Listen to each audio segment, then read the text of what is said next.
सतगुरु की साजिनबाजी प्यारे साथ संगत जी, प्यार और सत्कार से कहना दान निरंकार जी। शुक्राना सतगुरु माता जी का। सतगुरु माता जी के आशीर्वाद से दास से ये विचार रखने जा रहे हैं। साथ संगत जी कहते हैं, इंसान को जो इंसान समझे हमको जान से प्यारे हैं। इंसान को जो इंसान समझे हमको जान से प्यारे हैं। हर भाषा हर देश के मानव अपने ही तो सारे हैं। हिंदू मुस्लिम सिख ईसाई है आपस में भाई भाई, इनमें कोई भेद नहीं है, रब के राज दुलारे हैं। एहसानों से दबे हुए सब आँख मिलाएं हम कैसे, मात पिता और धरती माँ के किसने कर्ज उतारे हैं। सबकी सेवा करते हैं जो धरती पर इंसान वही, आग नहीं नफरत की जिनमें लगते प्यारे प्यारे हैं। बिन रहबर के भटक रहे थे ऊबड़ खाबड़ राहों में, रहबर बनकर सतगुरु आए, जागे भाग्य हमारे हैं। गुरु की महिमा कही न जाए, अपरंपार अनोखी है। गुरु चरणों में दिल भर रहकर देखे अजब नजारे हैं। साथ संगत जी, सतगुरु की महिमा तो गाई ही नहीं जा सकती। सतगुरु की महिमा तो अपरंपार है। जैसा कि आप सभी को पता है, हमारा वार्षिक निरंकारी संत समागम हो रहा है और इस संत समागम में अगर कोई किसी मजबूरी के कारणवश समागम में नहीं आ पा रहा है, लेकिन उसका ध्यान सतगुरु के चरणों से जुड़ा हुआ है, वो लाइव टेलीकास्ट भी देख रहे हैं समागम और सतगुरु के आशीर्वाद भी ले रहे हैं, लेकिन यहाँ समागम में नहीं पहुँच पा रहे हैं, उनकी अटेंडेंस सतगुरु के चरणों में लगी हुई है। सतगुरु आशीर्वाद दे रहे हैं। ये अंतर्यामी है, घट घट वासी है, ये सब कुछ जानते हैं। जैसा कि आप जी ने राजपिता रविंद्र जी से भी सुना कि उन्होंने किस तरह हमें बताया कि सतगुरु माता जी किस तरह दूर बैठे संतों महापुरुषों के पास भी पहुंच जाते और कहते कि इनको 8 दिन हो गए हैं सेवा पे आए, इनको 2 महीने हो गए हैं, और माता जी को सब पता लग जाता। इतनी भीड़ में भी माता जी देख लेते, क्योंकि सर्वशक्तिमान है, सारी शक्तियों के मालिक हैं, ये अंतर्यामी हैं, घट घट वासी हैं, इनको सब पता है। ये मानव चोला लेकर हमको समझाने के लिए ये आए हैं कि हम समझ पाएँ, क्योंकि जो इंसान की भाषा होती है, इंसान की भाषा से इंसान ही समझ सकता है। अगर कोई ऊपर से कोई हवा से आवाज़ आने लगे तो इंसान डर जाता है कि शायद कोई ऊपरी शक्ति आ गई है, पता नहीं ये कैसी आकाशवाणी हुई है। तो इस तरह सतगुरु को यह ब्रह्म ज्ञान देने के लिए मानव रूपी चोला लेकर आना पड़ा, लेकिन सतगुरु ही रब है और रब ही सतगुरु है, इसमें कोई भेद नहीं है। ये अंतर्यामी हर दिल की जानता है। जो किसी कारणवश समागम में नहीं आ पा रहे हैं, उनकी कोई मजबूरी है और सतगुरु उनको भी आशीर्वाद दे रहे हैं। कोई भी मन में ये भाव न लाए कि मैं समागम में नहीं पहुंच पाया हूं। सतगुरु तो सबकी अटेंडेंस अपने सतगुरु अपने चरणों में लगा रहे हैं। हम अपने भाव बनाएं, जैसे हमारे भाव होंगे सतगुरु वैसे पूर्ण कर लेगा। इसी तरह 61वें वार्षिक निरंकारी संत समागम की दासी एक सच्ची घटना सतगुरु बाबा हरदेव सिंह जी महाराज के समय के आप जी के चरणों में रखने जा रहे हैं कि किस तरह इस बहन को घर बैठे ही समागम में घर बैठे ही इस बहन को आशीर्वाद मिले। ये अपनी मजबूरी के कारण वह समागम में नहीं आ पाए। कहते हैं 61वें निरंकारी संत समागम की तैयारियां बहुत ही ज़ोरों शोरों से चल रही थी। सतगुरु बाबा हरदेव सिंह जी महाराज डेली सुबह शाम व रात प्रत्येक ग्राउंड में जाकर व्यवस्था को देखते थे। बात उस दिन की है जब समागम शुरू होने में सिर्फ 2 दिन शेष थे। महात्मा कमल कुमार जी बता रहे थे।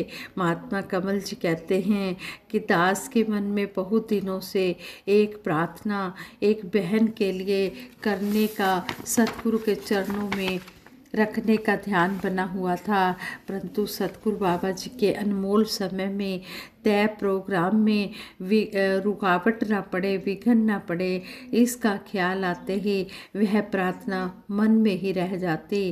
परंतु उस दिन भाव का वेग तीव्र होने के कारण दास ने वह प्रार्थना एक महात्मा जो कि हजूर की सेवा में रहते थे उनके द्वारा हजूर के चरणों में रखने की प्रार्थना कर दी कि एक बहन जो उत्तरांचल की है, बचपन से ही वह सेवा सिमरन सत्संग करते हुए हर समागम में प्रेजेंट रहती है, परंतु अब की बार वह समागम में नहीं आ पा रही है क्योंकि उसका ऑपरेशन हुआ था रसौली का और डॉक्टर ने 3 महीने के लिए बेड रेस्ट का निर्देश दे रखा था। इसके बावजूद उस बहन का पूरा ध्यान संत समागम की ओर ही लगा हुआ था। दास ने मन को बहुत कंट्रोल में करने के बाद प्रार्थना करते हुए यह कह दिया कि यदि कृपा हो जाए सतगुरु बाबा हरदेव सिंह जी महाराज की, यदि उस बहन को फ़ोन के द्वारा आशीर्वाद प्रदान कर देते तो कितना अच्छा होता। यह कहकर उस बहन का फ़ोन नंबर भी उस महात्मा को दे दिया। हालांकि बाबा जी की व्यस्तता के संदर्भ में दास को यह बात ठीक नहीं लग रही थी क्योंकि समागम के दिनों में बाबा जी बहुत ज़्यादा बिजी लग रहे थे, इसलिए यह कहना ठीक नहीं लग रहा था। फिर भी उस महात्मा ने कहा कोई बात नहीं दास, यह प्रार्थना सतगुरु बाबा हरदेव सिंह जी महाराज के सामने रख देगा। उस दिन भी बाबा जी समागम ग्राउंड नंबर 4 में थे और लंगर ग्रहण कर रहे थे। उस महात्मा ने कहा लंगर ग्रहण करने के बाद मैं प्रार्थना कर दूंगा। यह कहकर वे अंदर चले गए। थोड़ी देर बाद वह महात्मा बाहर आए और कहने लगे कमल जी अभी तो अवसर नहीं मिला है, समय नहीं मिला है। शाम को जब बाबा जी अपने ऑफिस में बैठेंगे तब मैं आपकी प्रार्थना बाबा जी के आगे रख दूंगा। जब उन्होंने ऐसा कहा तो मेरे मन की अवस्था कुछ उदास हो गई क्योंकि समागम शुरू होने में सिर्फ 2 दिन रह गए थे और ऑफिस में बाबा जी को बहुत सारे काम रहते थे, तो मुझे लगा कि यह संभव नहीं होगा। हम सभी चुपचाप निरंकारी कॉलोनी कोठी में आ गए। शाम को जब दास अपने ऑफिस स्टूडियो में था तो दास ने सिर्फ फॉर्मेलिटी के तौर पर उस महात्मा को फ़ोन किया कि क्या हुआ, प्रार्थना एक्सेप्ट हुई या नहीं। इस पर उस महात्मा ने कहा कि कमल जी पहले आप उस परिवार से फ़ोन पर बात करो, फिर मुझसे बात करो। दास ने उसी समय उस परिवार को फ़ोन लगाया। उधर से उत्तर सुनकर दास हैरान रह गया, आंखों से आंसू निकल आए। वह बहन रो रो कर कह रही थी भैया आपने तो हमें घर बैठे ही निहाल कर दिया, पूरे परिवार का महासमागम करवा दिया। बाबा जी ने फ़ोन पर पूरा हालचाल पूछा, काफ़ी देर तक बातें करते रहे। मुझे तो विश्वास ही नहीं हो रहा था। मुझसे तो बात की ही, परिवार के और सदस्यों से भी बात की, मेरी बुजुर्ग सास और ससुर से भी बात की। बाबा जी की आवाज़ सुनकर वे भी बहुत खुश हो गए, गदगद हो गए। पूरा परिवार खुशी से रो रो कर यह बात बता रहा था। दास को भी बहुत अच्छा लग रहा था कि इतनी जल्दी सतगुरु बाबा जी ने विनती स्वीकार कर ली, ऐसा अंदाज़ा मुझे कभी नहीं था। शायद इसीलिए ग्रंथों में सतगुरु को शीघ्र खुश होने वाला, जल्दी ही खुश होने वाला कहा गया है।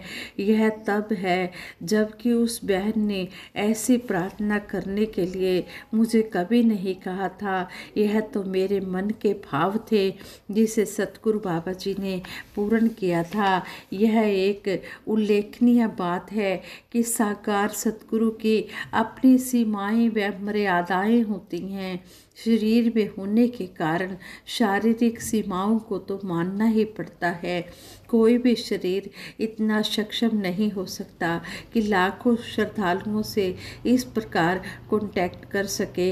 इसलिए शिष्य इस निराकार प्रभु में सतगुरु के चरणों का ध्यान करते हैं और इस प्रकार अपनी भक्ति को संपूर्ण करते हैं।